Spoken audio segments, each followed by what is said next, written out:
Hey you guys, it's Peter and welcome to my channel, Peter Likes Books. Okay, so today I'm gonna do a little bit of a haul. I do have a review I'm doing tomorrow though for Truly Devious by Maureen Johnson. I just finished this book last night on Audible and let me just tell you, well first of all, when the book ended, I was like, ah!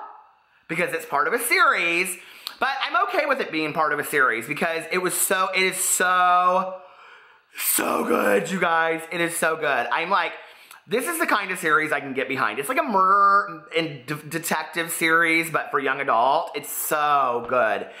Go get it. Truly Devious by Maureen Johnson. It is, I'm telling you, it is really, really good. So anyway, and today I started on that Lily and the Octopus, and it's, you guys, stop sending me really sad books about dogs. PP has heart disease. It breaks my heart. Every time I sit there and I listen to these books, I'm like, oh my God, this is gonna be my PP. No, I mean, this is gonna be my, anyway, Boo Radley and Tucker, all of them. I love dog books so much, but if you guys know, The Art of Racing in the Rain is one of my all-time favorite books, but like, devastated me, right? So anyway, today I'm going to do a book haul, and the first book that I would like to talk about is, are you guys ready? This was a gift that I received from Kaylin, and that is The Hate You Give by Angie Thomas. And she said that, well here, I'll just read you the note, what Kaylin said. And she said in here, "Hi Peter, thought you would enjoy a physical copy of this. Thank you for making BookTube a welcoming and inspiring place to be." And she is a BookTuber and fan. So anyway, hi Kaylin, how are you? I'll find your channel and I'll try to link it below. Y'all know this is my favorite book of 2017, right? If you don't know, what you don't know is a lot. They're making it into a movie in 2017. Isn't it funny that when I put this up next to me, it like changes the lighting in here? Now, what you might not know is that I actually have 4 YouTube channels, and one of the channels is a YouTube drama channel called Peter Monn. It's linked below.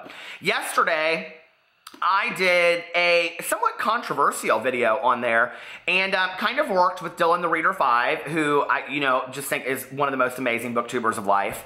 And he gave me a lot of information for this video, and it was about the cast of The Hate You Give. And some very problematic things that have happened. It was about Kian Lawley being cast in the part of Chris. So if you're interested in that, please go check that out. It's actually getting a lot of really negative responses, and people apparently are okay with racism in our country. It makes me very, very sad. I really, truly don't understand it. The comments kind of just baffled me. But I will tell you this, I tweeted it out to Angie Thomas, who I just said 2 days ago that if I met her in person, I would be like, faint a million faints, because she's like a rock star author to me. And she tweeted me back and she had watched the video and she said, "You made me cry." And I love her so much. I can't wait to see this movie. I just can't, and this book just changed me. So, Kaylin, thank you so much. This is a prized possession in my house now. I have been on a crying stream the last couple days. So, the other thing, the other book I got is Reign of the Fallen by Sarah Glenn Marsh, and I talked all about this. Look at me, I'm like so tearing up. I talked all about this in my Page Habit unboxing yesterday, so I'm not going to talk about it on here today, but you can go check out my Page Habit unboxing, and yeah, it was the video that I did yesterday. Now, I have decided that I am going to do something in February, okay? I don't read a lot of novellas, but every time I do read a novella on my book for my BookTube channel or like for a readathon, I always really enjoy it, right? So I am going to do a little novella spree, so to speak, in February, and I haven't really figured out how I'm going to do it yet. It will not be happening. It probably will happen the last week of the month. I may even turn it into a little novella readathon. If anybody else is interested in doing this with me, reach out to me and we can put it together. Because the last week of February, we all know about like leap year, right? And so since novellas are shorter than most novels, I thought, well, maybe that would be kind of fun to do it that week, the last week of February. And it's a good way to get a lot of books for your Goodreads challenge because they're shorter. But I bought a couple of novellas that were on the Goodreads top 100 novellas of all time. And they're books that I've always wanted to read. I never have, so I'm excited about that. The first one, which is interesting that it's considered a novella since it's almost 300 pages, but I guess it is, and that is Flowers for Algernon by Daniel Keyes. I've never read this book, and I mean, it was one of my mom's favorites. The next one is, hold on a second, I'm really excited about this one. Sandra Cisneros, The House on Mango Street. And acclaimed by critics, beloved by readers of all ages, taught everywhere from grade school to universities across the country, and translated all over the world, The House on Mango Street is a remarkable story of Esperanza Cordero, told in series of vignettes, sometimes heartbreaking, sometimes deeply joyous. It is the story of a young Latina girl growing up in Chicago, inventing for herself who and what she will become. Few other books in our time have touched so many readers. And then the last... Can I get the price tag off? Doesn't look like it. The last, I hate price tags on books. The last novella that I bought is Nathaniel West, Miss Lonely Hearts, and Day of the Locust, which is actually a movie. And Miss Lonely Hearts was a newspaper reporter, so named because he had been assigned to write the agony column to answer the letters from desperate, sick of it all, disillusioned. A joke at first, but then he was caught up terrifyingly in a vision of suffering, and he sought a way out, turning first here, then there. Art, sex, religion, Shrike, the cynical editor, the friend and enemy, compulsively destroyed each of his friend's gestures towards idealism. Together in the city's dim underworld, New York City, Shrike and Miss Lonely Hearts turn round and round in a loathsome dance, unresolvable, hating until death. I have heard such unbelievable things about Miss Lonely Hearts by Daniel West, and so I'm really excited, or Nathaniel West, so I'm really excited about this. Have you guys, has anybody read this out there? I've never even, I've heard of The Day of the Locust, so I'm probably going to read both of them. But, yeah, so those are the novels that I am excited about. Okay, then the next one was a friend of mine who, her son recently passed away, and we were talking about grieving, and she asked me if I had seen this book or heard of this book, and I haven't. And I have, in my life, read a lot of, like, near-death experience books, or, you know, Elizabeth Kubler-Ross about death and dying. But a lot of people on here ask me about, like, nonfiction self-help books that they should read and things like that, and I actually just did a video on my Peterisms channel about that, my favorite self-help books.